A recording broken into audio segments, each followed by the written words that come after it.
Okay, so I've got two keys here.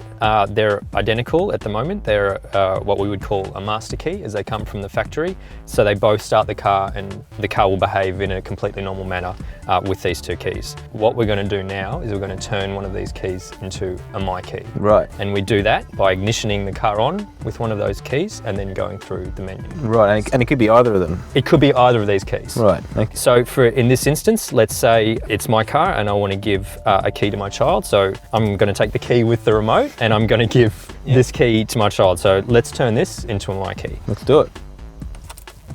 So I'm going to ignition on with this key. We just go into the menu and I'm going to scroll down to MyKey. And when we go in here, there's no MyKey set up for this car at the moment. So we're going to create a MyKey. And to do that, simply hold the button down. The car will now recognize that key as a MyKey. Now that we've done that, we get a whole set of parameters that we can set. So the top one there, we have traction control. Definitely always on. We want that always on for a new driver. We can set a speed limit on the car, but we also want to set a speed warning. So we have an opportunity just to set an alert. So perhaps the driver might normally be around town. We just want to give that opportunity. If they go above the 50, 60 that they're normally used to driving, they get an alert to let them know that they're going a bit faster. So let's set an alert. And is that a constant alert, or is it just a one-off? It's a one-off alert, right, and then it goes away. Oh, that's good. Yes. We can restrict the volume of the audio system. Yep. So it only goes up to a certain limit, and that's about reducing driver distraction inside the vehicle. So we want that on as well. And finally here we have a little information page, and that can actually tell you how many kilometers has been traveled on the MyKey. Wow. Right. So just now by default, the other key is a master key? Yes. Right. Okay. That's right. But if you try to turn that into a MyKey, it wouldn't let you because...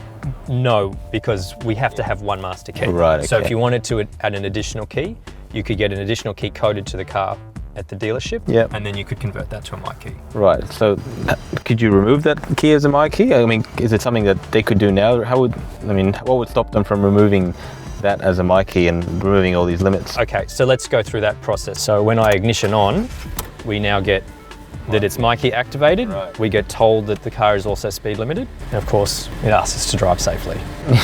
How parental. Yes.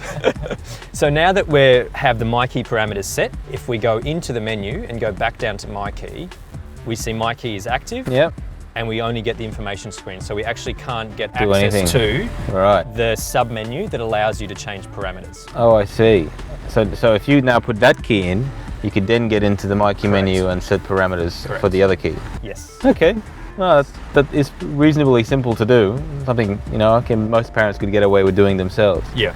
Right. Okay. And this is the same or similar interface to the other cars that they're going to get at the Mondeo and the Mustang. Yep. That's correct. Yeah. That's great. Thanks for that. No worries.